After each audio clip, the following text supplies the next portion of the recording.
এই দুনিয়াতে মানুষের যত পেরেশানি, মানে যত কষ্ট, দুঃখ, দুর্দশা, এর অন্যতম প্রধান কারণ হচ্ছে টেনশন। কারণ কি? টেনশন। কিসের টেনশন? রিজিকের টেনশন, চাকরির টেনশন, ব্যবসার টেনশন, আহাল পরিবারের টেনশন, স্ত্রী সন্তান, ভবিষ্যতে কী করব।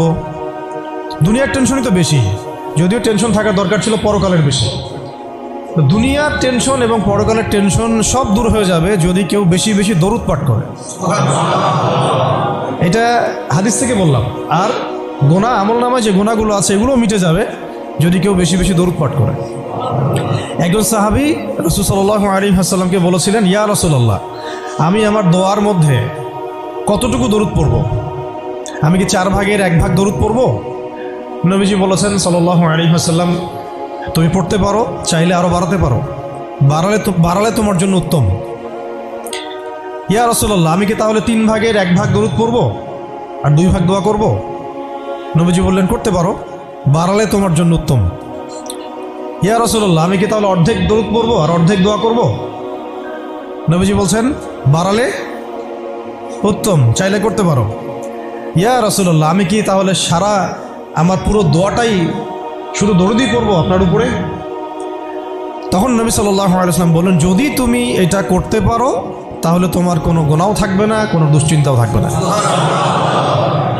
তো যদি দেখেন যে দরুদ পড়তে পড়তে পড়তে দোয়ার সময় চলে গেছে, এতে আবার মানে মন খুঁতখুত করার কিছু নাই, বরং আপনি সবচেয়ে বেশি লাভবান হয়েছে। আরেকটা আমল আছে, যে আমলটা করতে থাকলে দোয়াগুলো এর মধ্যে চলে আসে এবং আপনি দোয়া করে যেটা হাসিল করবেন ওই আমল দিয়ে তার চেয়ে বেশি হাসিল করে ফেলবেন ইনশাআল্লাহ। সেটা হচ্ছে কোরআন তেলাওয়াত করা। কোরআন তেলাওয়াত করা, এই কয়েকটা আমল কালকে খুব খাস করে খেয়াল রাখতে হবে ইনশাআল্লাহ। জুমার রাতের তো ফজিলত আমরা জানি, বললাম প্রথমে। রাত যেহেতু হয়ে গেছে, আজকে কিয়ামুল লাইল না করে কেউ ঘুমাবো না ইনশাআল্লাহ। আর দ্বিতীয় কথা হচ্ছে, কালকে জুমার প্রিপারেশন ভালো করে নিব।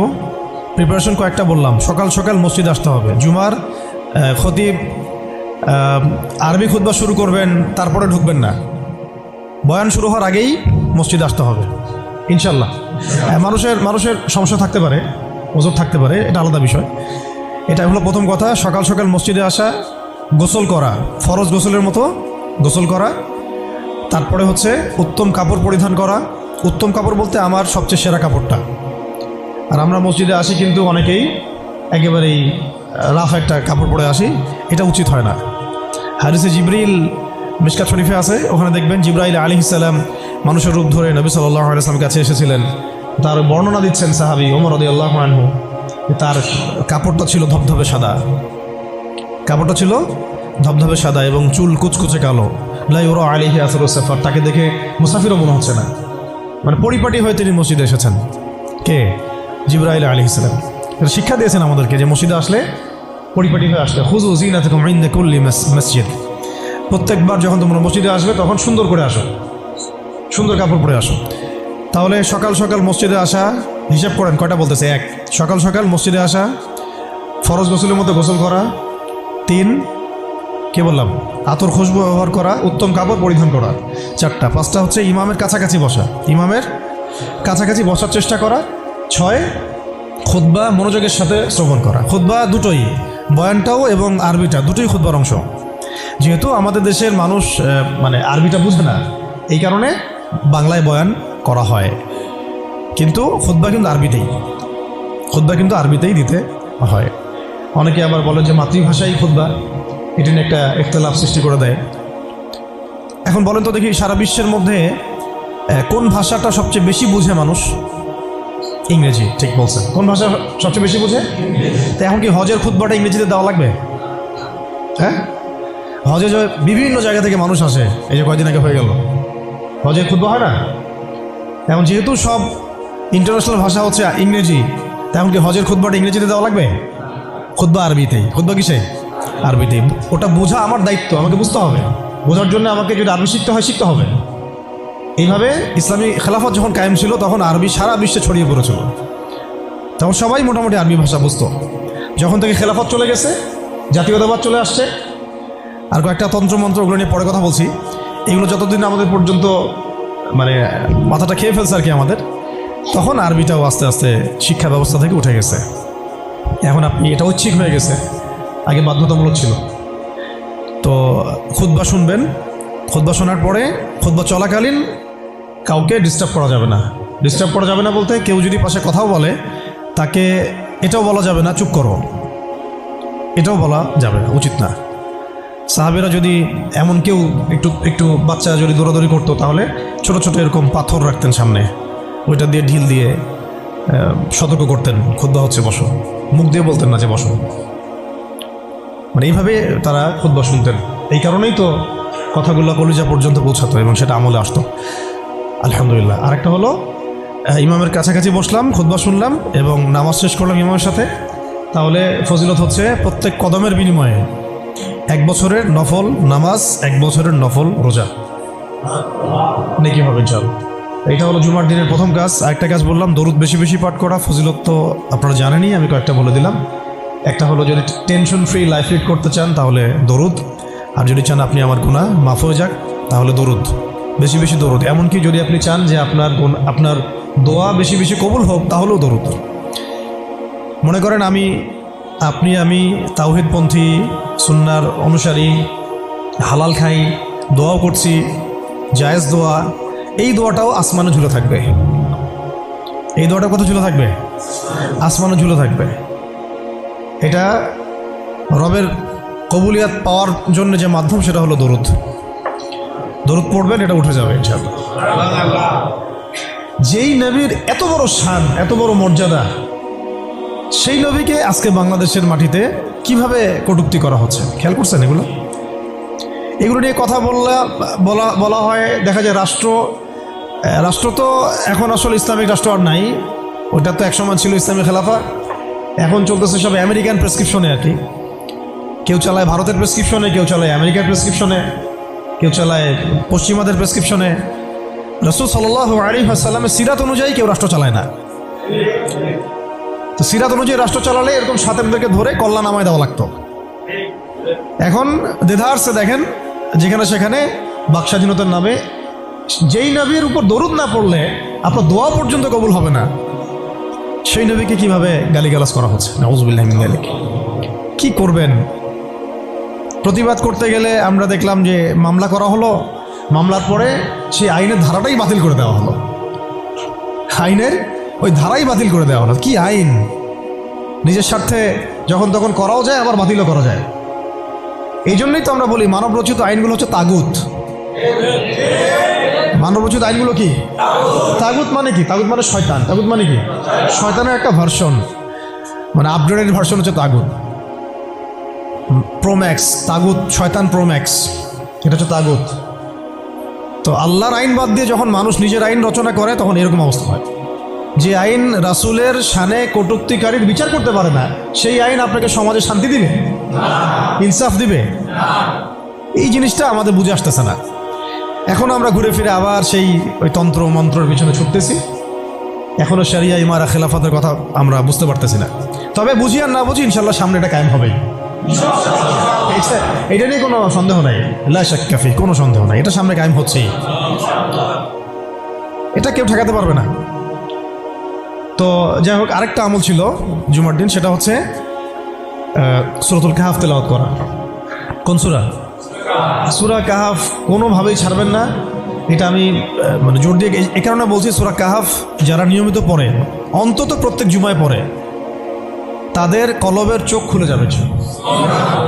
কলবের চোখ না খুললে আপনি বাস্তবতা বুঝতে পারবেন না, কোনটা হক কোনটা বাতিল, কোনটা ন্যায় কোনটা অন্যায়, কোনটা সহি কোনটা গলত, ঠিক আছে? কোনটা ন্যায় কোনটা অন্যায়, কোনটা জুলুম কোনটা ঈমান কোনটা কুফর, এই যে পার্থক্য তাওহীদ শিরক, আসলে এই সত্য কোনটা মিথ্যা কোনটা, এই যে গোলকধাঁধা এখন চলতেছে সারা বিশ্ব জুড়ে, এইটা আপনি ভিতরের চোখ ছাড়া দেখতে পারবেন না। বাইরের চোখ দিয়ে দেখলে অনেক কিছুই অনেক রকম মনে হবে, কিন্তু আসলে বাস্তবতা এমন না। বাইরের চোখ দিয়ে দেখলে অনেক কিছুই মনে হবে খুব ভালো, আসলে ওটার ভিতরে কুফরি আছে। বাইরের চোখ দিয়ে দেখলে মনে হবে খুব সুন্দর, আসলে ওর মধ্যে শিরক আছে। এই যে অন্তর্দৃষ্টি, আমরা একটা কথা বলি হিকমা আল বাসীরা, প্রজ্ঞা, বাংলা ভাষায় বলে কি প্রজ্ঞা, দূরদর্শিতা, বাংলা ভাষায় বলে দূরদর্শিতা, এটা হাসিল হবে সূরা কাহাফ তেলাওয়াত করলে। আর শেষ জামানায় এই দূরদর্শিতার দরকার এত বেশি, কেন বেশি? কারণ শেষ জামানাতে দাজ্জাল বের হবে। কে বের হবে? দাজ্জাল বের হবে এবং তার অনুসারীরা বিশ্বকে দাপটের সাথে শাসন করবে, কিছুদিন শাসন করবে আর কি। এবং তার অনুসারী হবে ইহুদিরা।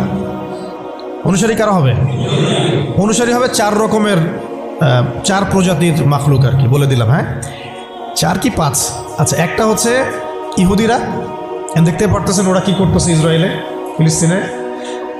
2 নম্বর হচ্ছে নাসারা, যারা খ্রিস্টান এবং যারা ইহুদিদের সাথে জোট গঠন করেছে, আমরা বলি জায়নিস্ট। 3 নম্বর হচ্ছে মুশরিকরা। মুশরিক যেমন ইসরায়েলের সবচেয়ে বড় বন্ধু এখন ভারত। ইসরায়েলের সবচেয়ে বড় বন্ধু কি এখন? ভারত। 4 নম্বর হচ্ছে মুসলিমদের মধ্যে কিছু মুনাফিক। ঠিক যেমন আরবের ফিলিস্তিনের আশপাশে দেখবেন কিছু রাষ্ট্র আছে মুনাফিকদের দ্বারা শাসিত, এরা ইসরায়েলের বন্ধু। আর 5 নম্বর হচ্ছে এক শ্রেণীর মহিলা, যে মহিলাদেরকে মানুষ ঘরে রাখতে পারবে না, এটা হাদিসের মধ্যে আসছে। এই 4-5টা শ্রেণী দাজ্জালকে অনুসরণ করবে এবং ওই সময় সারা বিশ্বটার মধ্যে সে এমনভাবে ফিতনা ফাসাদ সৃষ্টি করবে, অনেক ইমানদারও ধোঁকা খেয়ে যাবে। ওই ফিতনা থেকে বাঁচার জন্যে আপনাকে সূরা কাহাফ তেলাওয়াত করতে হবে, যেটা নবী সাল্লাল্লাহু আলাইহি ওয়াসাল্লাম বলেছেন যে ব্যক্তি সূরা কাহাফ তেলাওয়াত করবে জুমার দিনে, বা প্রথম 10টা আয়াত মুখস্থ করবে, প্রথম 10টা আয়াত মুখস্থ করবে, আল্লাহ পাক তার জীবদ্দশায় যদি দাজ্জাল বেরো হয়, আল্লাহ পাক তাকে হেফাজত করবে ইনশাআল্লাহ। এই আমলগুলো জুমার দিন ছাড়া ঠিক হবে না কোনোভাবেই। তো প্রতি সপ্তাহে আমলগুলো জারি থাকবে ইনশাআল্লাহ। আল্লাহ পাক সবাইকে করার তৌফিক দান করেন। তো আজকে আমি লম্বা আলোচনা করার সময় পাচ্ছি না, ইনশাআল্লাহ আপনাদের সাথে আবার দেখা হবে ইনশাআল্লাহ। কোনো একদিন দিনের বেলা এসে লম্বা সময় দেওয়ার চেষ্টা করবো ইনশাআল্লাহ। তো আজকে আমি জাস্ট একটা সূরা নিয়ে কথা বলতে যাচ্ছি আপনাদের সাথে, শুধু একটা ছোট্ট সূরা। ইনশাআল্লাহ অন্য কোনো দিন আরও বিষয়ভিত্তিক আলোচনা হবে। এই সূরাটা হচ্ছে সূরা কাফিরুন। কোন সূরা? সূরা কাফির। সবাই জানি না সূরাটা? কিছু বিষয় আছে এই সূরার মধ্যে যেগুলো আমরা অনেকে জানি কিন্তু বুঝতে পারছি না। ওইটা বোঝানোর জন্য আমি একটু পুরাতন আলোচনা নতুন করে করার চেষ্টা করছি আর কি। তার আগে একটা ফজিলত বলি যে সূরা কাফিরুন যে ব্যক্তি রাতের বেলা তেলাওয়াত করবে, ঘুমানোর আগে তেলাওয়াত করবে আর কি, আল্লাহ রাব্বুল আলামিন তাকে শিরকের পাপ থেকে হেফাজত করবেন। মনে রাখবেন যে জাহান্নামে যাবে সবচেয়ে বেশি মানুষ শিরকের পাপের কারণে। কোন পাপের কারণে?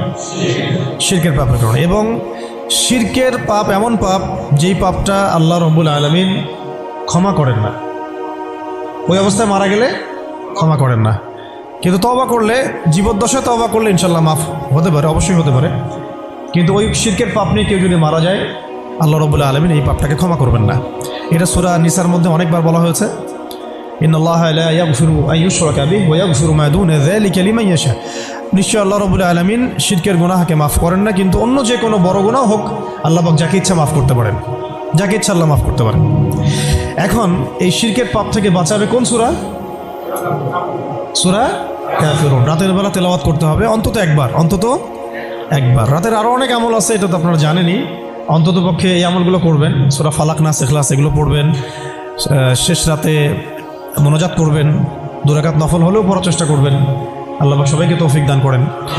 আর ঘুমানোর আগে সূরা বাকারার শেষের 2টা আয়াত পড়বেন বা 3টা আয়াত পড়বেন। সারা রাতের ইবাদতের নেকি হয়ে যাবে ইনশাআল্লাহ। 33 বার সুবহানাল্লাহ পড়বেন, 33 বার আলহামদুলিল্লাহ পড়বেন, 34 বার আল্লাহু আকবার পড়বেন। এছাড়াও তো আছে আল্লাহুম্মা বিইসমিকা আমুতু আহইয়া। এছাড়াও আরও অনেক দোয়া আছে, কয়েকটা বললাম।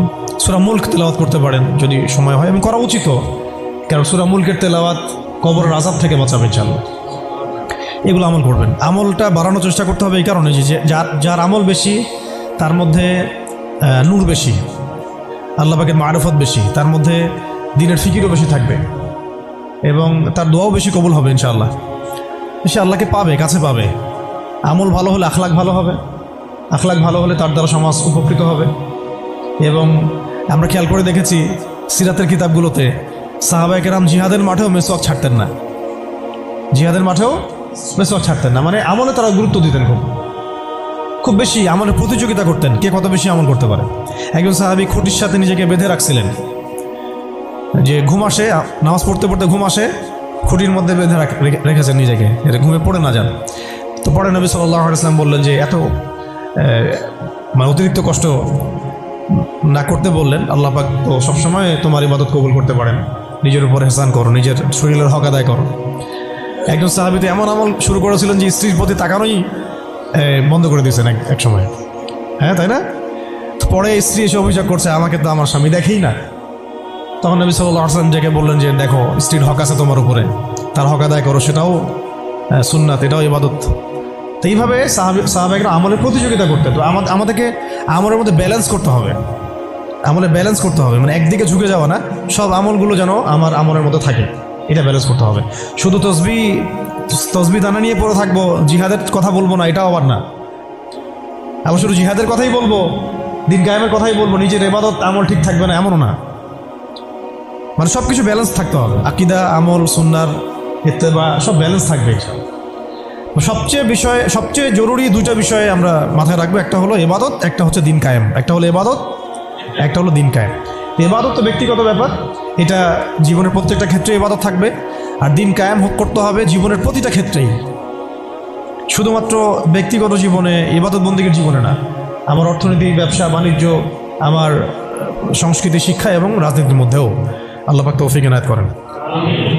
তো এখন যেটা বলতে চাচ্ছিলাম যে একদিন আপনারা তো সিরাত মোটামুটি পড়েছেন, সিরাত মানে রাসূল সাল্লাল্লাহু আলাইহি ওয়াসাল্লামের জীবনী তো মোটামুটি পড়েছেন আমি আশা করি। যদি না পড়ে থাকেন অবশ্যই পড়বেন, ঠিক আছে? প্রথমে শুরু করবেন তো কোরআন তেলাওয়াত থেকে। কোরআন তেলাওয়াত শিখতে শিখতে সিরাতটা পড়ে ফেলবেন। সিরাতটা আগে পড়া থাকলে আপনি কোরআন হাদিসের অর্থ যখন পড়তে শুরু করবেন তখন বুঝতে পারবেন যে কোন আয়াত কোন প্রেক্ষাপটে, কোন হাদিস কোন প্রেক্ষাপটে নাজিল হয়েছে। আপনার মাথায় পুরো 23 বছরের একটা ফ্রেম থাকবে, এটা খুব জরুরি।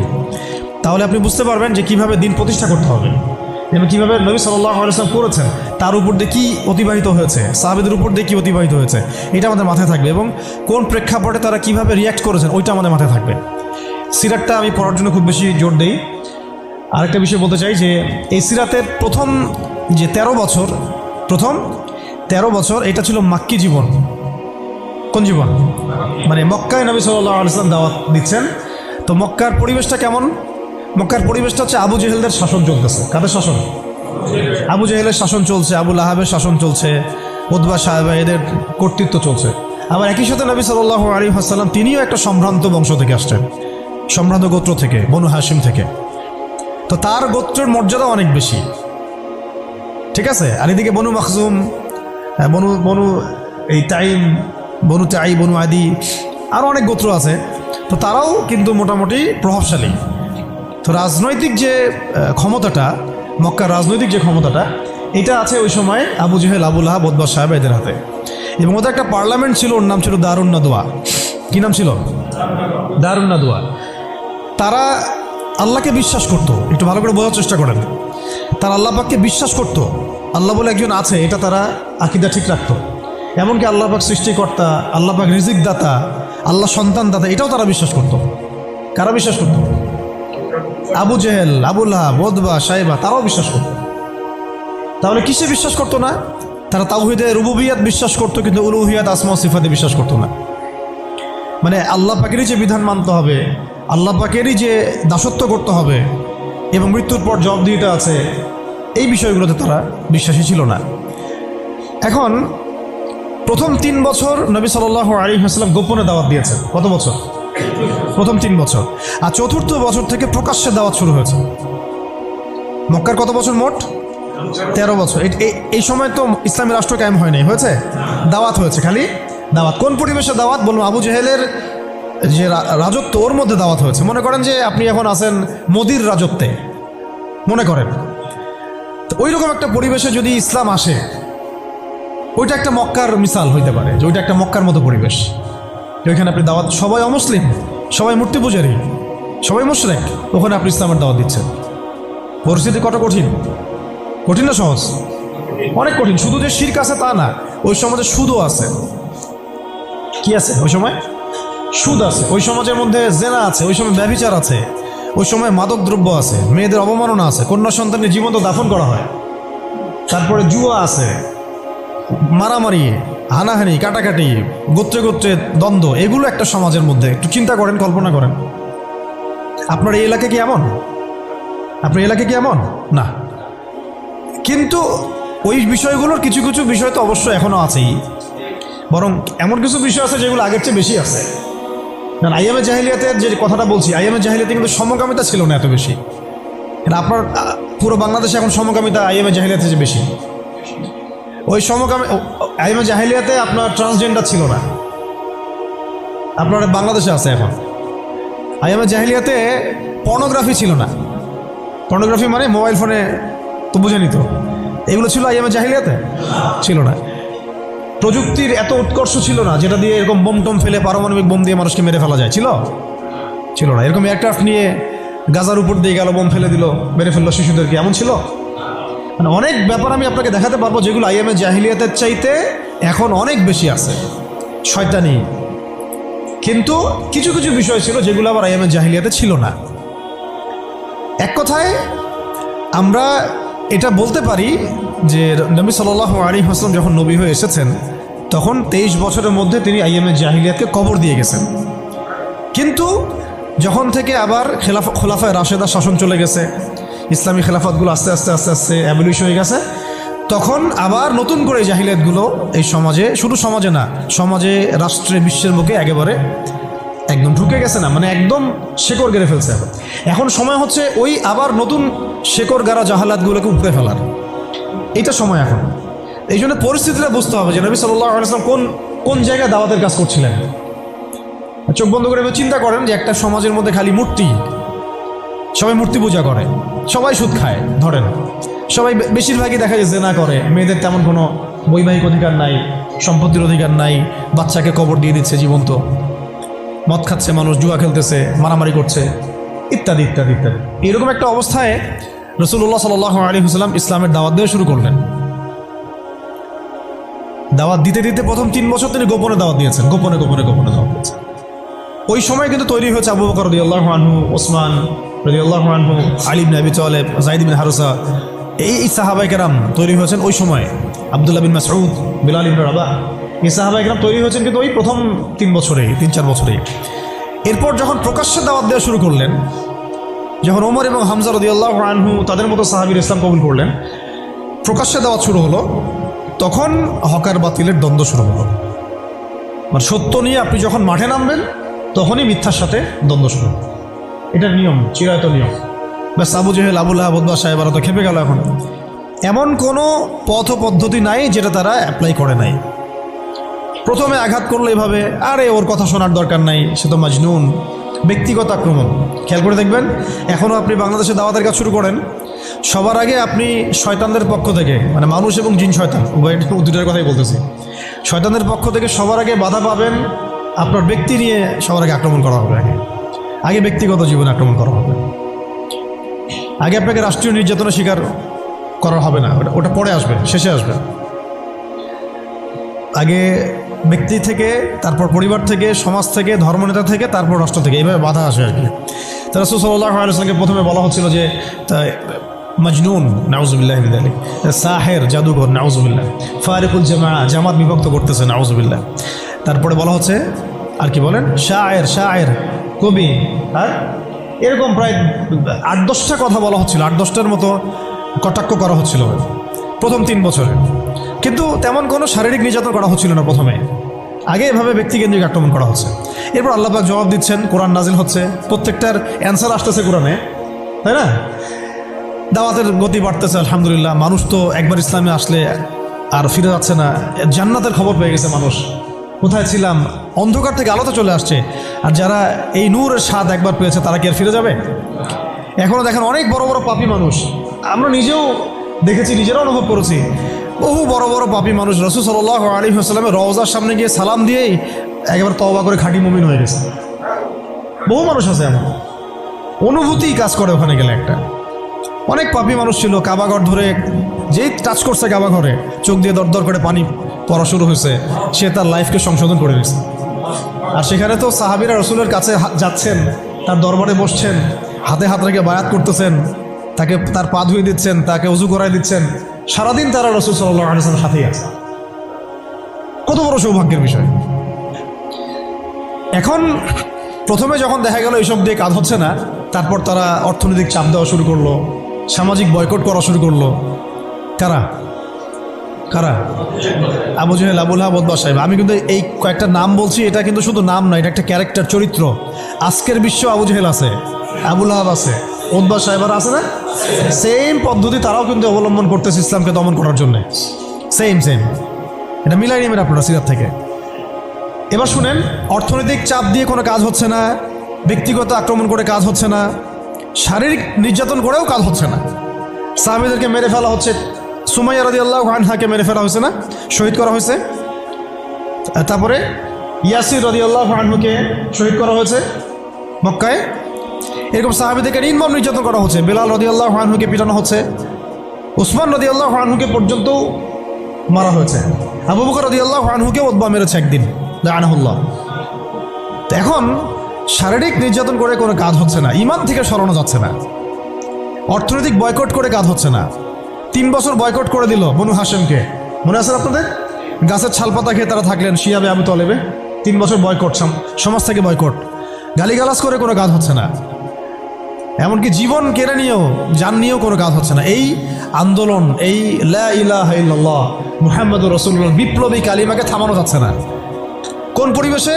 আমাদের মতো অনুকূল পরিবেশে না, মনে করেন ভারতের মতো প্রতিকূল পরিবেশে। মনে করেন, বোঝানোর জন্য বললাম যে একটা গভর্নমেন্ট আছে, সে চরমভাবে ইসলাম বিদ্বেষী, সে তার গুন্ডা পান্ডা দিয়ে মুসলিমদেরকে পিটাচ্ছে আর মারতেছে, এখন যেখানে সেখানে দেখতেছেন না? রাষ্ট্রীয়ভাবে মুসলিম দমন হচ্ছে।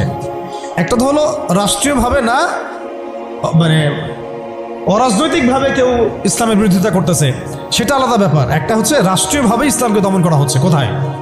ভারতে, সবাই জানি। তো রাষ্ট্রীয়ভাবে দেখেন গাজাকে আজকে ধ্বংসস্তূপে পরিণত করা হলো বৈশ্বিকভাবে। জাতিসংঘের প্রত্যক্ষ মদত এগুলো হয়েছে, আমেরিকার প্রত্যক্ষ সহযোগিতা এগুলো হয়েছে, পশ্চিমাদের প্রত্যক্ষ মদত এগুলো হয়েছে। এখন কথা হচ্ছে, আপনাকে পরিস্থিতিটা বুঝতে হবে যে আবু জেহেল, আবু লাহাবদের অবস্থা কেমন ছিল, ওই সমাজটার অবস্থা কেমন ছিল।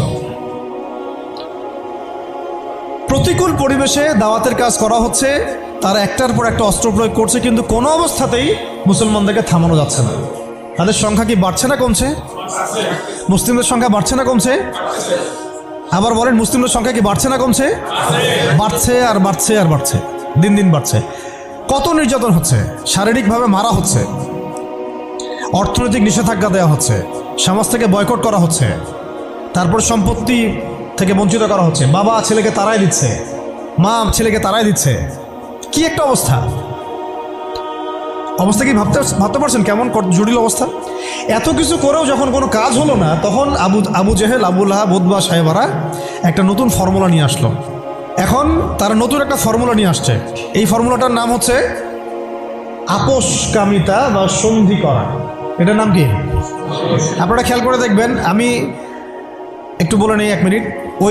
ওই আইয়ামে জাহিলিয়াতে যে জাহালাতগুলো আপনি দেখছেন, শিরকের জাহালাত, সুদের জাহালাত, রিবা, তারপরে মাদক, তারপরে জেনা, ব্যভিচার, গোত্রীয় হানাহানি, সব আপনি এখনকার বিশ্বে দেখতে পারবেন। এবং ওই দারুন নাদওয়া যেটা ছিল কাফেরদের পার্লামেন্ট, এটার মতো করে কাজ করতেছে এখন সারা বিশ্বে জাতিসংঘ। আমি একদম খোলামেলা বলে দিলাম, এর চেয়ে খোলামেলা আপনাকে আমি বুঝাই বলতে পারবো না। এবং সেই জাতিসংঘটার কাজই হচ্ছে সারা বিশ্বে মুসলিমদেরকে আস্তে আস্তে ডমিনেট করা এবং কাফেরদের দৌরত্বটাকে প্রতিষ্ঠা করা। তাদের প্রত্যক্ষ মদদে, পশ্চিমাদের প্রত্যক্ষ মদদে ইসরায়েল এই জায়গায় আসছে আজকে। সেই জায়গায় আসতে পারতো না যদি তাকে এভাবে সহযোগিতা করা না হতো। এবং তার সাথে সঙ্গ দিয়েছে, বললাম, ইহুদিদের সাথে সঙ্গ দিয়েছে নাসারা, এই মুশরিকরা, আরবের মুনাফিকরা, আর এই যে আমাদের তো নামধারী কিছু সেকুলার আছেই, রামবাম, তথাকথিত সুশীল, প্রগতিশীল, এগুলো তো আছে। এরা সবাই মিলেই এই এজেন্ডাটা বাস্তবায়ন করছে। কি এজেন্ডা? তারা চায় পুরো বিশ্ব থেকে মুসলমানদেরকে মিটাই ফেলতে। এটা খালাস, শেষ কথা, এখানে শেষ। তারা চায় পুরো বিশ্ব থেকে মুসলমানদেরকে সরাই ফেলতে। ইউরিদুনা, তারা কি চায়? আল্লাহ পাক বলেছেন, ইউরিদুনা লিইউতফিউ নূর আল্লাহ। তারা চায় আল্লাহ পাকের নূর, মানে আল্লাহর যে আলো, মানে ইসলাম, এই দ্বীন ইসলাম, এটাকে মুখের ফুৎকারে নিভাই ফেলতে চায় তারা। কিন্তু আল্লাহ পাক বলেছেন, আল্লাহু ইউতিম্মু নূরাহু, কিন্তু আল্লাহ পাক তার নূরকে প্রজ্বলিত করবেন। ওয়ালাউ কারিহাল কাফিরুন ওয়া ফি আয়াতিন উখরা ওয়ালাউ কারিহাল মুশরিকুন। সূরা তাওবায় আছে, সূরা সফে আছে। এক জায়গায় বলা হয়েছে যদিও কাফেররা এটা পছন্দ করবে না, আর একবার বলা হচ্ছে মুশরিকরা এটা পছন্দ করবে না। ওদের এজেন্ডা এটা স্পষ্ট। এই same agenda Abu Jahl, Abu Lahab, Utba সাহেবেরও ছিল, কিন্তু তারাও কিন্তু পারে নাই। পারছে? এত কিছু করেও তারা পারে নাই। আপনি খেয়াল করে দেখবেন, যখন এই পরাশক্তিরা মুসলমানদের সাথে কোনো কোনো জায়গায় পেরে ওঠে না, তখন তারা কিন্তু সন্ধির কথা বলে, সাম্যের কথা বলতে আসে, মানবতার কথা বলতে আসে, তাই না? ঐক্যের কথা বলতে আসে, মৈত্রীর কথা বলতে আসে। যখন দেখে যে মুসলমানদের হাতে খুব মাইর খাচ্ছে, যেমন ধর সিরিয়াতে বেশ মাইর খাইছে, মাঝে মাঝে হামাসের কাছে মাইর খাচ্ছে, যখন মাইর খায় পারে না তখন বলে যে যুদ্ধবিরতি চাই। তো ইসলামী অনুশাসনে আমরা যখন যুদ্ধবিরতির পক্ষে কথা বলার চেষ্টা করি বা আমরা যে রায় দেই, যখন দেখা যায় যুদ্ধবিরতির সেই সন্ধিকে লঙ্ঘন করে তারা আবার নিরীহ মানুষকে বোমা হামলা চালায়, ওই রাস্তাটাকে তারা বন্ধ করে ফেলে। এটা মুনাফিকি করে তারা, প্রতারণা। আবার যখন আফগানিস্তানে তারা মাইর খাইছে 20 বছর 40 বছর, তখন এসে আবার কিন্তু লেজ ঘুরে ঠিকই পালাইছে। মানে আমি একটা ক্যারেক্টার বললাম ওদের। নর্মালি তারা আপনাকে প্রথমে আক্রমণ করবে না, আপনাকে আদর্শ দিয়ে মোটিভেট করার চেষ্টা করবে, ডিমোটিভেট করার চেষ্টা করবে, তারপরে আপনাকে অর্থনৈতিক বয়কট করবে, সামাজিকভাবে ফিতনা ছড়াই দিবে, রাজনৈতিক ওদের পাপেটগুলোকে দিয়ে আপনাকে শাসন করবে। সে সরাসরি এসে আপনার গলা চিপে ধরবে না, তার দালালদেরকে দিয়ে আপনাকে অ্যারেস্ট করাবে। আর কি খোলামেলা বলতে পারবো? সরাসরি সে এসে আপনাকে হত্যা করবে না, বরং তার দালালদেরকে দিয়ে আপনাকে নির্যাতন করাবে। এটা হয়ে আসছে ইতিহাসে, এখনও হচ্ছে এগুলাই। কিন্তু যখন দেখা যাবে মুসলিমরা খুবই শক্ত অবস্থায় আছে ইমানের দিক থেকে, কোনো অবস্থায় টলানো যাচ্ছে না, ঠিক যেমন সাহাবীদের মতো, তখন তারা নতুন একটা ফর্মুলা নিয়ে আসবে। কি ফর্মুলা? এই যে এই ফর্মুলাটা, সন্ধি, ঐক্য, মৈত্রী, মানবতা, এইসব শব্দ কিছু নিয়ে আসবে। নিয়ে এসে বলবে, ঠিক আবু জেহেল যেভাবে বলছিল যে হে মুহাম্মদ, তুমি তো আমাদের সন্তান, আমাদের তো ভাতিজা, তাই না? চাচা ভাতিজা সম্পর্ক আমাদের, তো তোমাদের সাথে আমাদের এত দ্বন্দ্বের তো দরকার নাই। একটা কাজ করো, আসো তোমরা একটা বছর আমাদের লাত উজ্জা হবল মানাতের ইবাদত করো, আমরা 1 বছর তোমার আল্লাহর ইবাদত করব। কেমন মনে হচ্ছে প্রস্তাবটা? বলেন, কার প্রস্তাব? Abu Jahl, Abu Lahab, Utba সাহেবাদের প্রস্তাব। এটার সাথে আজকে বিশ্ব মিলাই নিয়েন, ওটা আপনারা মিলাবেন। আমি ধরাই দিচ্ছি, মিলাবেন কারা নিজেই বুঝতে পারবেন আপনি যে কথা কোন দিকে যাচ্ছে এখনকার প্রেক্ষাপটে আর কি। 1 বছর তোমরা আমাদের লাত উজ্জা হবল মানাতের ইবাদত করো, আর 1 বছর আমরা তোমার আল্লাহর ইবাদত করব। এখন সরাসরি এইভাবে আপনাকে বলবে না যে তোমরা ইসলাম ছেড়ে দাও, তোমরা সবাই ইসলাম ছেড়ে কাফের হয়ে যাও, হিন্দু হয়ে যাও, খ্রিস্টান হয়ে যাও, ইহুদি হয়ে যাও। এরা একটা বলবে না আপনাকে, এই শয়তানরা। বরং এরা আপনাকে কি বলবে জানেন? তোমরা মুসলমানই থাকো, ঈসাই মুসলিম হয়ে যাও। কি বলবে? মুসলমান থাকো, কি হয়ে যাও? ঈসাই মুসলিম হয়ে যাও, এটাও তো মুসলিম। তোমরা মুসলমান থাকো, কাদিয়ানি মুসলিম হয়ে যাও। কি মুসলিম হয়ে যাও? ওটা ওই যে খাচ্ছেন আপনারা, এটাই এই তো জাহালাত, সব কাদিয়ানি তো। এগুলো এগুলো এগুলো এগুলো এগুলো না খাওয়া সওয়াবের কাজ। এটা না খাওয়া, না কেনা, এদের সাথে ব্যবসা বাণিজ্য না করা আপনার সওয়াবের কাজ, করাটা গুনাহের কাজ। এই ফতোয়াটা কি আমাদের ওস্তাদরা দিতে পারবেন না? এটা আমি কি ভুল ফতোয়া দিয়েছি? একটা হচ্ছে সাতেম, যে আল্লাহ রসুলকে গালি দেয়, আর একটা হচ্ছে সে নিজেকে নবী দাবি করে। কে বড় পাপী?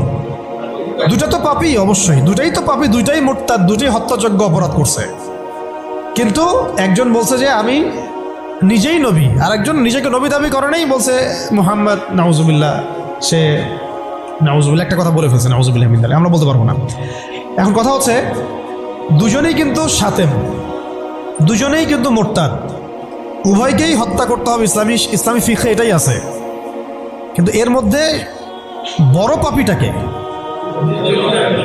যে নিজেকে, তো ওই যে খাচ্ছেন গ্রামাঞ্চলের মানুষ, সহজ সরল মানুষ, এগুলো বুঝতেও পারছে না যে কোন ফাঁদে পড়ে গেছে মানুষ। আল্লাহ আমাদেরকে বোঝার তৌফিক দান করেন। আর তারা এই নীরবে নীরবে নীরবে তাদের শিকড়টাকে শক্ত করেছে, অর্থনৈতিক ভিত্তি শক্ত করেছে, তাদের জনবল বাড়াইছে, বিভিন্ন জায়গায় তারা জায়গাটাকে কিনে ফেলছে। এমনও সাতক্ষীরের মধ্যে একটা আমরা গ্রামে গিয়েছিলাম যেখানে ওদেরই সংখ্যা বেশি, মুসলমানদেরকে তারা ওই দোকান ভাড়া দিচ্ছে। আমরা তো আসি ওই যে হাত বাঁধবো কোথায়, তাই না, এই যে এগুলো নিয়ে। আর এদিকে যে কি অবস্থা ভিতরে, যে মানে আমাদের কি অবস্থা, এটা এটা এটা বোঝার জন্য সূরা কাহাফ তেলাওয়াত করেন, তাহলে বুঝতে পারবেন ইনশাআল্লাহ। তা আমি বলছিলাম যে ওটা অন্য প্রসঙ্গ, এটা নিয়ে আপনারা খতমে নবুয়ত একটা বিভাগই আছে মার্কাজুদ দাওয়ায়, খতমে নবুয়ত বিভাগ আছে একটা। ওই খতমে নবুয়তের অনেক কিতাব, অনেক আর্টিকেলস সব ছাপানো হয়ে গেছে। এগুলো আপনারা পড়লেই বুঝতে পারবেন কত বড় ধোঁকাবাজি, কত বড় প্রতারণা। এটা নিয়ে ইনশাল্লাহ আরেকদিন কথা বলবো ইনশাল্লাহ, ঠিক আছে? তবে এদের সাথে কোনো রকম সম্পর্ক রাখবেন না, কোনো রকম না। এটা আপনি ইমানের দাবি।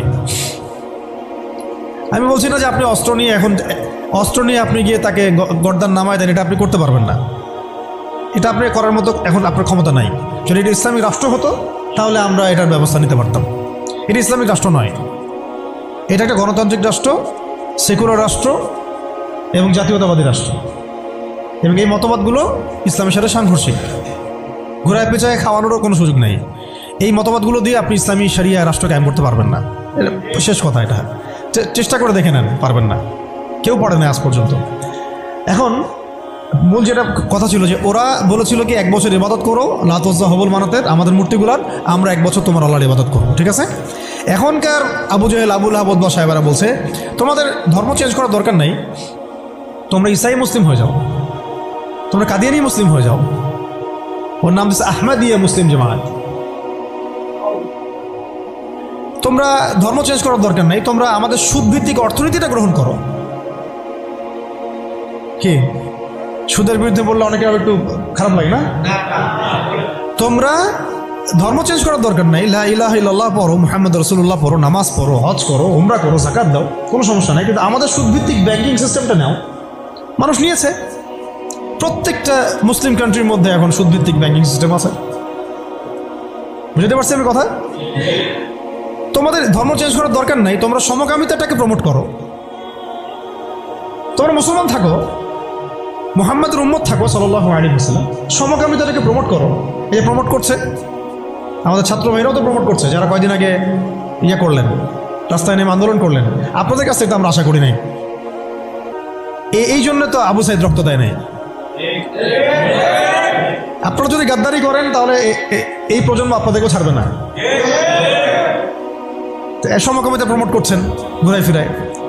আবার অনলাইনে দেখলাম শাতিমের পক্ষও নিচ্ছেন, শাতিমের পক্ষ নিয়েও কথাবার্তা বলছেন। আবার ভিতরে ট্রান্সজেন্ডারটাকে প্রমোট করছেন, ট্রান্সজেন্ডার। তো ওরা বলছে পশ্চিমারা, এখনকার আবু জেহেল, আবুল আহাব বা সাহেবারা বলছে যে ধর্ম চেঞ্জ করার দরকার নাই, ট্রান্সজেন্ডার তোমরা প্রমোট করো। ট্রান্সজেন্ডার কি? বাহিরে অন্ডকোষ আছে, মন নাকি মেয়ে মেয়ে করে। আর কি খোলামেলা বলবো? এটা এখন আস্তে আস্তে লিগালাইজ হয়ে যাচ্ছে, দিন দিন নর্মাল হয়ে যাচ্ছে, নর্মালাইজ হয়ে যাচ্ছে এগুলো। যেমন সুদ আগে ছিল, মানুষ খাইলে একটু করতো, আরে আমি সুদখোর, মানুষ আমি সুদখোর বলবে। আস্তে আস্তে কমন হয়ে গেল, সবাই খাওয়া শুরু করলো, এটা নর্মাল হয়ে গেল। এখন ট্রান্সজেন্ডার দেখবেন কেউ ট্রান্সজেন্ডার হচ্ছে, তাই না? এটাকে মানুষ নিন্দার চোখে দেখছে। আল্লাহ না করুক দেখবেন কয়েকদিন পরে দেখবেন এটাও নর্মাল হয়ে গেছে। আল্লাহ না করুক। তো ওরা এগুলো বলে যে ধর্ম চেঞ্জ করার দরকার নাই, তুমি এগুলো নাও, আমাদের পলিসিগুলো নাও, ধর্ম চেঞ্জ করার দরকার নেই। তুমি আমাদের সিকিউরিটি সিস্টেম নাও। এটা দিয়ে কি করবে সে? পুরো মুসলিম ওয়ার্ল্ডে কোথায় কি হচ্ছে ও ঘরে বসে দেখতে পারবে। কে?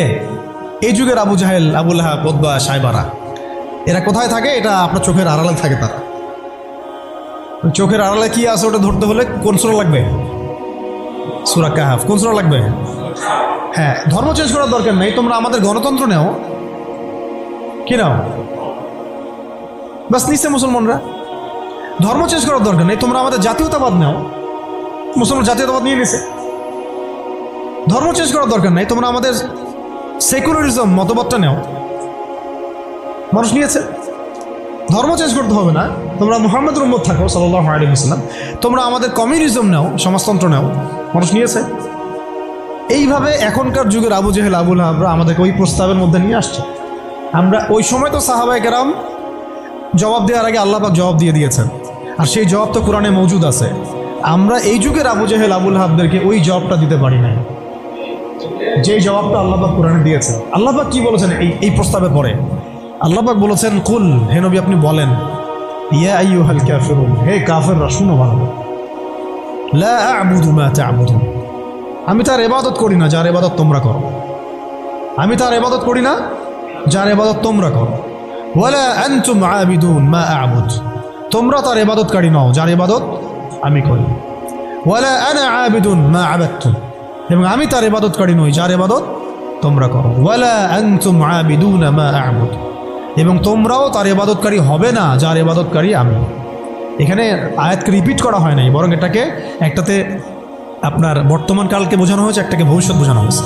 কিয়ামত পর্যন্ত মুসলমান মন্দিরে যাবে না, আর মন্দিরে যে যায় লোক সে এই মসজিদ আসবে না, আসলে ধর্ম চেঞ্জ করে আসতে হবে। লাকুম দীনুকুম ওয়ালিয়া দীন, তোমাদের দিন তোমাদের জন্যে, আমার দিন আমার জন্য। তো এই জবটা আমরা এখনকার বিশ্বকে দিতে পারি নাই। ভালো করে খেয়াল করে দেখছেন, এইভাবে সূরাগুলোকে মিলাতে হবে। ওরা এখন আপনাকে বলছে না সরাসরি যে আপনি ধর্ম চেঞ্জ করেন, আপনি অমুসলিম হয়ে যান, কাফের হয়ে যান, মোরতাদ হয়ে যান, এগুলো তারা বলবে না। তারা বরং বলবে আপনাকে আমাদের সুদটা নেও, আমাদের সংস্কৃতি নাও, আমাদের শিক্ষা ব্যবস্থা নাও, আমাদের রাজনৈতিক সিস্টেমগুলো নাও, আমাদের গণতন্ত্র নাও, আমাদের ধর্মনিরপেক্ষতাবাদ নাও, আমাদের কমিউনিজম নাও, আমাদের জাতীয়তাবাদ নাও, আমাদের ট্রান্সজেন্ডার নাও। আর কি বলবেন? আমাদের সিকিউরিটি সিস্টেম নাও, আমাদের প্রযুক্তি নাও, আমাদের মিডিয়া নাও, এগুলো নাও। ধর্ম চেঞ্জ করার দরকার নাই। কাদিয়ানি হও, ইসাই মুসলিম হও, কিন্তু লা ইলাহা ইল্লাল্লাহ ওটাও পড়ো। এই যুগের লা তাযাহুল মানাতরা আরো বেশি ভয়ঙ্কর। এই যুগের Abu Jahl, Abu Lahab, Utba, সাইবারা আরো বেশি ভয়ঙ্কর ওই যুগের আবু জেহেল, আবু লাহাবদের চাইতে। আর ওই যুগের সাহাবায়ে কেরাম যে ভাষায় উত্তর দিয়েছিলেন, এই যে কোরআনের ভাষায়, লাকুম দীনুকুম ওয়ালিয়া দীন, কিয়ামত পর্যন্ত না তোমরা আমাদের দিনের অনুসারী হবা, আর না আমরা তোমাদের দিনের অনুসারী হব। তোমাদের সাথে আমাদের এইসব আদর্শিক কোনো ঐক্য হইতে পারে না, আদর্শিক কোনো ঐক্য হতে পারে না। হ্যাঁ, ব্যবসা বাণিজ্য হতে পারে। কি হতে পারে? ব্যবসা বাণিজ্য হতে পারে, মুআমালাত মুআশারাত হতে পারে, প্রতিবেশী হিসেবে থাকতে পারে, অনেক কিছু আছে। কিন্তু আদর্শিক যেখানে, ইসলাম যেখানে প্রশ্নবিদ্ধ, ইসলামের মৌলিক বিষয় যেখানে ক্ষতিগ্রস্ত হবে বা বাধাপ্রাপ্ত হয়, এরকম কোনো উসুলে তোমার আমার কখনো ঐক্য হতে পারে না। এখন যে কথাগুলো আমি বললাম, এগুলো কি ইসলামের মৌলিক বিষয় না? কেউ যদি ট্রান্সজেন্ডার হয়ে যায় সে কি আর মুসলিম থাকবে? কেউ যদি কাদিয়ানি হয় সে কি আর মুসলিম থাকে? কেউ যদি ইসাই মুসলিম হয় মুসলিম থাকবে? কেউ যদি চরম সুদখোর হয়, সে তো আল্লাহর সাথে যুদ্ধ করতেছে, রাসূলের সাথে যুদ্ধ করতেছে, সে কিভাবে মুসলিম হতে পারে? কেউ যদি এরকম পশ্চিমা তন্ত্রমন্ত্রের পূজা করে, সে কি আর মুসলিম থাকতেছে নাকি? ফাসেক হয়ে যাচ্ছে। এখন কথা হচ্ছে, এই সূরা থেকে আমাদের এই শিক্ষাগুলো নিতে হবে যে আজকের বিশ্বেও, আজকের এই জামানাতেও কোনো অবস্থাতেই এই কাফের, মুশরিক, মুরতাদ, মুনাফিক এবং এই জায়নিস্ট শক্তির এরকম কোনো তন্ত্রমন্ত্রের ফাঁদে আমাদেরকে পা দেওয়া যাবে না। কেন দেওয়া যাবে না? কারণ আল্লাহ রাব্বুল আলামিন আমাদেরকে পরিপূর্ণ শরিয়া দিয়েছেন, পরিপূর্ণ কোরআন দিয়েছেন, সুন্নাহ দিয়েছেন, প্রত্যেকটা বিষয়ের পুঙ্খানুপুঙ্খ সমাধান দিয়েছেন। আমার অন্য কারো কাছ থেকে সমাধান ধার করারও কোনো দরকার নেই। আমাদের ব্যক্তিগত জীবনের হেদায়েত কোরআন সুন্নাহে মওজুদ আছে, পারিবারিক হেদায়েত আছে, সামাজিক আছে, শিক্ষা ব্যবস্থার আছে, সংস্কৃতির আছে, রাষ্ট্রীয় এবং রাজনৈতিক হেদায়েতও আছে। আমাকে তোমার কাছ থেকে তন্ত্রমন্ত্র ধার করতে হবে না। এই বিষয়টা আমাদের খুব ভালো করে বুঝতে হবে। কোন ক্ষেত্রে কি হেদায়েত আছে এইটার জন্য আমাদেরকে পড়াশোনা করতে হবে, দেখতে হবে, জানতে হবে, খুঁজতে হবে, ওলামা একরামের সাথে মাশওয়ারা করতে হবে। আর কোনো জায়গায় যদি দেখেন যে কোনো আলেমও এগুলোতে প্রভাবিত হয়ে গেছে, তাহলে আপনি হকপন্থী আলেম খুঁজে বের করবেন। এইভাবে আমাদেরকে সামনের পথটা চলতে হবে। এই সূরার পর একটা সূরা আছে, কি নাম? সূরা নাসর। কোন সূরা? তাই না? সূরা নাসর না? এই শেষ করে দেই, একটু অনেক দেরি হয়ে গেছে। এখন যখন কোন প্রেক্ষাপটে সূরা কাফিরুন নাজিল হয়েছিল আপনাকে তো বলছি একবার, ওই রকম প্রেক্ষাপটে এই সূরা নাজিল হয়েছে। আর এখন তো আমরা আছি ইসলাম বান্ধব পরিবেশের মধ্যে। তাহলে আমরা কেন এই যুগের আবু লাহাব, আবু জেহেল, উতবা, সাইবাদের এই তন্ত্রমন্ত্রগুলোর অনুসারী হব, ওদের ধোকায় পা দিব? যেখানে ওর ইসলামকে আক্রমণ করবে আমরা কেন সেখানে সায় দিব?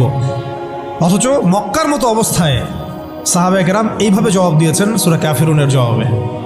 আর এখন তো আমার সামনে নামাজের পরিবেশ আছে, যাকাতের পরিবেশ আছে, আমরা মুসলিম সংখ্যাগরিষ্ঠ, আমরা সবাই লা ইলাহা ইল্লাল্লাহ বুঝি, আলহামদুলিল্লাহ আমরা নামাজ পড়ছি, তিলাওয়াত করছি, অনুকূল পরিবেশ আছে। এখন কেন আমাকে এই যুগের আবু জেহেল, আবু লাহাবদের দাসত্ব করতে হবে বলেন? কোনো যুক্তি আছে? যুক্তি তো নাই, কোনো কারণও নাই। কারণ নাই। এই সূরার পরেই আল্লাহ পাক বলেছেন, ইযা জাআ নাসরুল্লাহি ওয়াল ফাতহ, যখন আল্লাহর সাহায্য আর বিজয় আসবে। মানে ওই রকম প্রতিকূল অবস্থাতেই বিজয় সুসংবাদ দিয়ে দেওয়া হয়েছে যে এই অবস্থা চিরকাল থাকবে না। তো এইটা তোমরা সবর করে এটা উতরায় উঠো, এখানে ইমানের পরীক্ষাটা দাও, পাশ করো। ইযা জাআ নাসরুল্লাহি ওয়াল ফাতহ, সামনেই আসতেছে তোমাদের জন্য বিজয়। এটা সূরা সফেও আছে, ওয়া উখরা তুহিব্বুনাহা নাসরুম মিনাল্লাহি ওয়া ফাতহুন করিব ওয়া বাশশিরিল মুমিনিন। আর তোমরা যেটা পছন্দ করো দুনিয়ার, তোমরা দুনিয়াবি বিজয় অর্জন করবে, সেটাও সামনে আসতেছে। ফাতহুন করিব, আল্লাহ বলেছেন করিব, নিকটে আসবে এটা। ওয়া বাশশিরিল মুমিনিন ওয়া রাআইতান নাস ইয়াদখুলুনা ফি দীনিল্লাহি আফওয়াজা, একটা সময় আসবে মানুষ দলে দলে আল্লাহর দ্বীনে ঢুকতে থাকবে। তখন আল্লাহ পাক বলেছেন ফাসাব্বিহ বিহামদি রাব্বিকা ওয়াস্তাগফির ইন্নাহু কানা তাওয়াবা। এবং যখন এই বিজয়টা আসবে, তখন এই Abu Jahl, Abu Lahab, Utba, শায়বা এদের অস্তিত্ব কি হবে? তাব্বাত ইয়াদা আবি লাহাবি ওয়া তাব। আবু লাহাবের হাতও ধ্বংস হবে, সে নিজেও ধ্বংস হবে। মিলাতে পারছেন সিকোয়েন্সটা? এইভাবে আসছে বিষয়টা। যখন এই বিজয় আসবে তখন এই সব আবু লাহাব ধ্বংস হয়ে যাবে। আবু লাহাব এখানে শুধু একজন ব্যক্তি নয়, আবু লাহাব এখানে একটা রূপকথা, একটা উপমাও বটে। প্রত্যেক যুগে যুগে আবু লাহাব থাকবে। এই যুগের আবু লাহাব কারা জানেন? যারা সুদ ভিত্তিক এই ব্যাংকিং সিস্টেমের এই হর্তাকর্তা, এরা হচ্ছে এই যুগের আবু লাহাব। মা আগনা আনহু মালুহু ওয়া মা কাসাব, তাদের এইসব হারাম মাল কোনো কাজে আসবে না, এবং তারা এগুলো যেটা অর্জন করেছে এটা কোনো কাজে আসবে না। সায়াসলা নারান যাতা লাহাব, আগুনে প্রবেশ করবে তারা। ওয়া ইমরাতুহু, এবং তার স্ত্রীও। এখানে স্ত্রী মানে শুধু স্ত্রী না, স্ত্রী মানে কিন্তু সহযোগী। স্ত্রী মানে কি?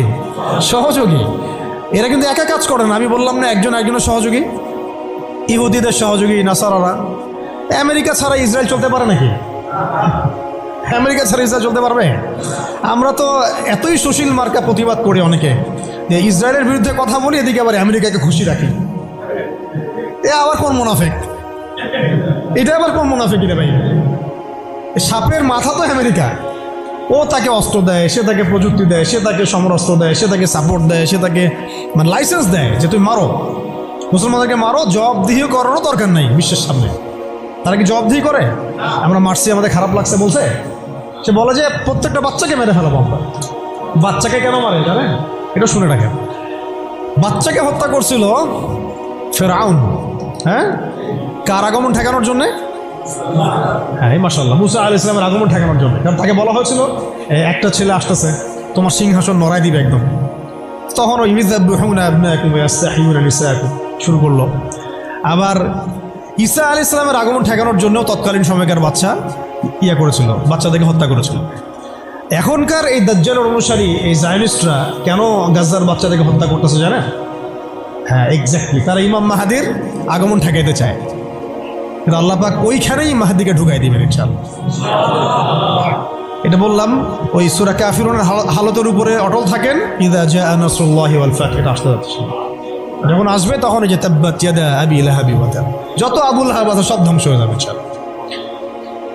এমনও আসছে যে চেইন দিয়ে, শিকল দিয়ে বেঁধে ওদেরকে জেরুজালেমে নিয়ে যাওয়া হবে ইনশাআল্লাহ। মুসলিম বাহিনী এইভাবে বিজয় হবে ইনশাআল্লাহ। সামনে আসবে এটা। আর ওই যে ওয়ামরাতু, এটা কিন্তু খেয়াল রাখবেন, এটা তো স্ত্রী আছেই ওখানে, তো ওই ক্ষেত্রে এটা ঠিক আছে। আবার এটা অর্থ যে এখানে সহযোগী বোঝানো হচ্ছে। সহযোগী দেখবেন জালেমদের সহযোগী থাকে, ইহুদিদের সহযোগী এখানে নাসারারা। ইয়া আইয়ুহাল্লাযীনা আমানু লা তাত্তাখিযুল ইয়াহুদা ওয়ান নাসারা আউলিয়া, ইহুদি খ্রিস্টানদেরকে বন্ধুরূপে গ্রহণ করো না। বা'দুহুম আউলিয়াউ বা'দ, এরা একে অপরের বন্ধু। লা তাত্তাখিযুল ইয়াহুদা ওয়ান নাসারা আউলিয়া, ওদেরকে বন্ধুরূপে গ্রহণ করো না তোমরা।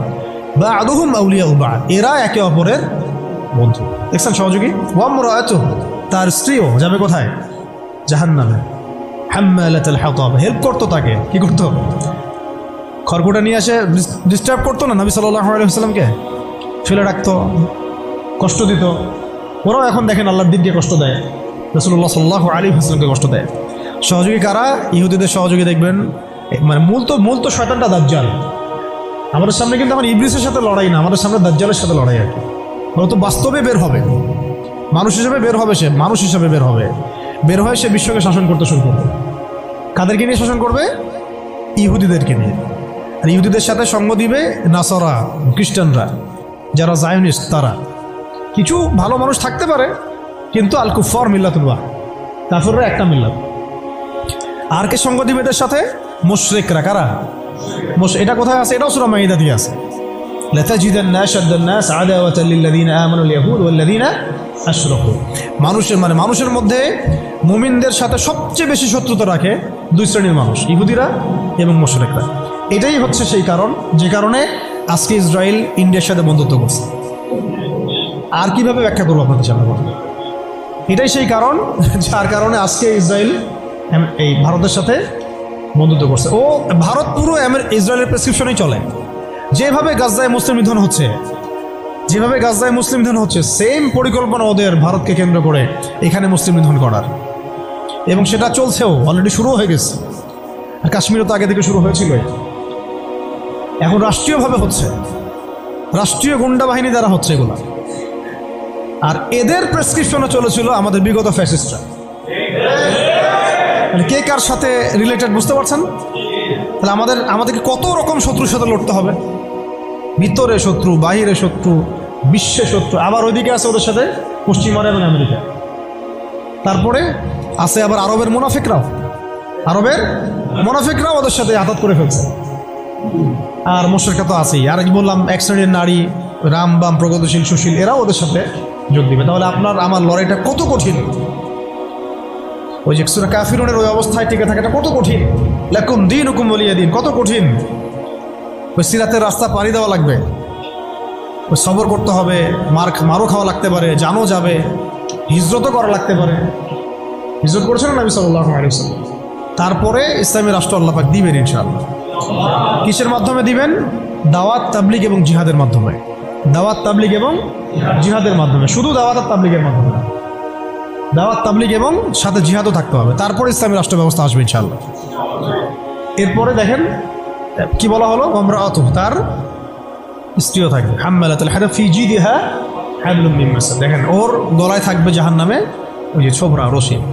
মানে হেল্প করার কিছু উপকরণও ছিল, কিছু উপকরণ দিয়ে সে ইসলামের বিরোধিতা করত, দুশ্মনী করত।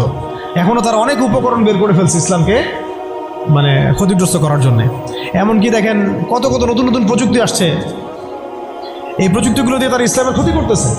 ভালো করে খেয়াল করে দেখেন, এমন অনেক প্রযুক্তি তারা বের করেছে, মিডিয়া বের করেছে, প্রযুক্তি বের করেছে, সিস্টেম বের করেছে, তন্ত্রমন্ত্র বের করেছে, মানে উপকরণ লাগে ইসলামকে ক্ষতিগ্রস্ত করার জন্য।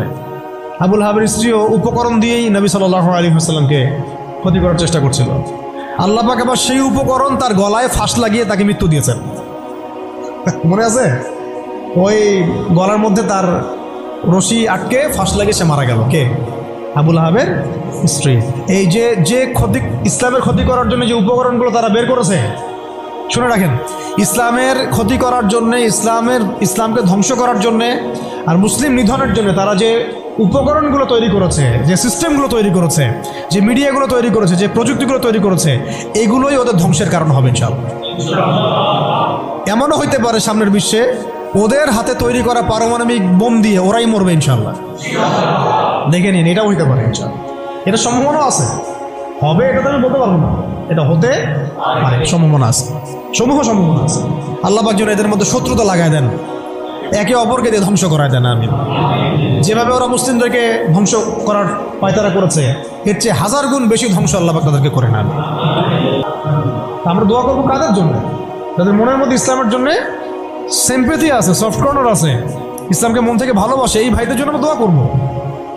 এই জন্য আমরা বাংলাদেশের এই সিস্টেমের মধ্যে ধরেন আর্মি, র্যাব, পুলিশ, বিজিবি, আমাদের পলিটিশিয়ান যারা বুঝে না বুঝে বিভিন্ন মানে জালেমের সহযোগীও হয়ে গেছে, আমরা সবার জন্যই দোয়া করি আল্লাহ পাক যেন তাদের সবার হৃদয়টাকে ঘুরায় দেন। তাদের মধ্যে অনেক মানুষ আছে যারা বুঝে না বুঝে হয়তো দুনিয়াবি কোনো স্বার্থে অন্যায়ের পথে চলে গেছে, বা বুঝে না, ইসলামটা বুঝে না, কিন্তু আবার ইসলামকে ভালোবাসে, আমরা এই ভাইদের জন্য দোয়া করতে পারি। এই জালেমদের জন্য আমরা কি দোয়া করতে পারি? অতএব ফি জিদিহা হাবলুম মিন মাসাদ, এটাও হবে, দেখে নিন। আর শেষ কথা কি, এটা কে করবেন? এই পুরো পরিকল্পনাটা কার? এই পুরো পরিকল্পনা হচ্ছে পরের সূরায় কুল হুয়াল্লাহু আহাদ। এটা এক আল্লাহর পরিকল্পনা। কোন আল্লাহ? আল্লাহুস সামাদ, যিনি কারো মুখাপেক্ষী না, তিনি আমাদেরও মুখাপেক্ষী না। এটা আল্লাহ করাবেন, আল্লাহর বান্দাদেরকে দিয়ে আল্লাহ করাবেন। কোন আল্লাহ? লাম ইয়ালিদ, যিনি কাউকে জন্ম দেন নাই, ওয়া লাম ইউলাদ, তাকেও কেউ জন্ম দেয় নাই, ওয়া লাম ইয়াকুল লাহু কুফুয়ান আহাদ, তার মতো সমতুল্য আর কেউ নাই। অতএব তোমরা যতই বাড়াবাড়ি করো, যতই তোমরা ইসলামের বিরুদ্ধাচরণ করো না কেন, ইসলামকে ধ্বংস করার চেষ্টা করো না কেন, সূরা কাফিরুন থেকে মক্কা বিজয় পর্যন্ত হালত আসবে ইনশাআল্লাহ। আর এখন যা চলতেছে এটাও ইনশাআল্লাহ আস্তে আস্তে পরিবর্তন হতে থাকবে এবং ইনশাআল্লাহ আমরা আবার বাইতুল মুকাদ্দাস জয় করবো ইনশাআল্লাহ। এই বিষয়ে কোনো সন্দেহ নাই যে সামনে ইসলামের বিজয় আসবে এবং মুসলিমদের সেই হারানো সেই গৌরব ঐতিহ্য আবার ফিরে আসবে। কিন্তু এইটা আপনার ঘরে বসে থাকলে রেডিমেড হাতে মান্না সালোয়ার মতো আসবে না। এটা মান্না সালোয়ার আসার যুগ না, এটা আবাবিল পাখি আসারও যুগ না। এখানে পাথর আপনাকেই ছুটতে হবে। আবাবিল পাখি এসে পাথর ছুটবে না, এটা পাথরটাকে ছুটতে হবে, আপনাকেই ছুটতে হবে। ব্যাস, আল্লাহ পাক শর্ত দিয়ে দিয়েছেন, ইন তানসুরুল্লাহ ইয়ানসুরকুম, তোমরা আল্লাহর দিনকে সাহায্য করো, আল্লাহ তোমাদেরকে সাহায্য করবেন। ওয়া ইউসাব্বিত আকদামাকুম, আল্লাহ তোমাদের পা শক্ত করে দিবেন। ওয়া ইন তাতাওয়াল্লাউ ইস্তাবদিল কওমান গায়রাকুম, তোমরা যদি মুখ ফিরে চলে যাও আল্লাহ পাকের কিচ্ছু যায় আসে না। আল্লাহুস সামাদ, আল্লাহ অন্য কওমকে হেদায়েত দিয়ে তোমাদের স্থলাভিষিক্ত করবেন। সুম্মা লা ইয়াকুনু আমসালাকুম, তারা তোমাদের মতো হবে না। ব্যাস, এই হলো মূল কথা। তাহলে আমরা চাচ্ছি আল্লাহর ইবাদত করতে, তার জমিনে তার দিনকে বিজয় করতে। তো এই বিজয় কি এমনি এমনি আসবে? কাজ করতে হবে তো নাকি? কয়েকটা কাজ আমরা করবো ইনশাল্লাহ, নিয়ত করতে পারি। প্রত্যেকেই দিনের ফরজ জ্ঞান অর্জন করবো ইনশাল্লাহ, ঠিক আছে ইনশাল্লাহ। শেষ রাত শুরু হয়ে গেছে, আল্লাহ পাক যেন তৌফিক দান, আমিন। এখন দোয়া কবুল হবে। প্রত্যেকেই দিনের ফরজ জ্ঞান অর্জন করবোই করবো ইনশাল্লাহ। আমল বাড়াই দিব ইনশাল্লাহ, হালাল হারাম মেনে চলবো ইনশাল্লাহ। আমাদের পরিবারের পর্দার ব্যাপারে খেয়াল রাখবো, আমাদের শিক্ষার ব্যাপারে খেয়াল রাখবো এবং জীবনের একটা নির্দিষ্ট ক্ষেত্রে ইবাদত করবো এমন না, পুরো জীবনটাকেই সুন্নাহ ভিত্তিক ঢেলে সাজাবো ইনশাল্লাহ। এর পাশাপাশি প্রত্যেকটা এলাকায় আপনারা ঐক্যবদ্ধ থাকবেন, জামায়াবদ্ধ থাকবেন। এখন তো আর ওই অবস্থা নাই যে একজন আমির আর সবাই মামুর হয়ে আছে, এমন তো অবস্থা নাই। তাই প্রত্যেকটা অঞ্চলেই তাওহীদপন্থী মানুষরা একসাথে থাকবেন ইনশাআল্লাহ। আর ইসলামপন্থী যে ভাইরা আছেন, বিভিন্ন দল সংগঠন করছেন, তাদের সাথে মিলেমিশে থাকবেন। একে অপরের সাথে কোনো কাটা ছোড়াছড়ি বা কোনো রকমের দ্বন্দ্বে যাবেন না। তাদের দ্বারা ইসলামের উপকার হলো তো আলহামদুলিল্লাহ। কিন্তু যদি দেখা যায় তারাও এইসব তন্ত্রমন্ত্রের ধোকায় পড়ে গোলক ধাঁধায় হারায় যান, এতে আল্লাহর কিছু যায় আসবে না। আল্লাহ পাক শরিয়া কায়েম করাই দিবেন ইনশাআল্লাহ। তারাও বুঝতে শিখবে, বুঝতে পারবে যে এইসব পশ্চিমা তন্ত্রমন্ত্র দিয়ে শরিয়া কায়েম হবে না। অন্ততপক্ষে কিছু যদি উপকার হয় তাহলে তাও তো ভালো, ইসলামের জন্য ওইটুকু ভালো। নাইম আমার চেয়ে তো কালাম আমার ভালো বলি কথা। শেষ কথা হচ্ছে, এইগুলোর সাথে আমাদের ব্যাপক দাওয়াতের কাজ লাগবে, ব্যাপক দাওয়াতের মেহনত লাগবে এবং প্রয়োজনে জিহাদের প্রস্তুতি রাখতে হবে। এই কাজগুলো মানে একত্রিত হলে ইনশাল্লাহ দেখবেন সূরা কাফিরুন থেকে মক্কা বিজয় ইনশাল্লাহ হয়ে যাবে।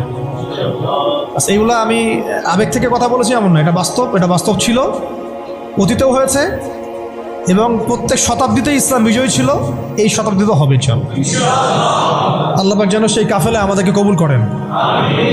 আল্লাহ পাক যেন আমাদের মধ্যে যারা ইখলাস রাখেন, মনের মধ্যে ইখলাস রাখেন, সেই প্রত্যেক ভাইকে আল্লাহ পাক সেই মাকবুল জামায়াতের মধ্যে, মাকবুল কাফেলার মধ্যে কবুল ও মঞ্জুর করে নেন। হয় আমরা এই মিশনে হাঁটতে হাঁটতে আমরা হয় শহীদ হয়ে যাব, না হলে ইনশাল্লাহ আমাদের হাতে আল্লাহ পাক বিজয়ের পতাকা দিয়ে দিবেন। ব্যাস, সবাই একটা দোয়া পড়েন আমার সাথে। সুবহানাকা আল্লাহুম্মা ওয়া বিহামদিকা আশহাদু আল্লা ইলাহা ইল্লা আনতা আস্তাগফিরুকা ওয়া আতুবু ইলাইক। আসসালামু আলাইকুম ওয়া রাহমাতুল্লাহ।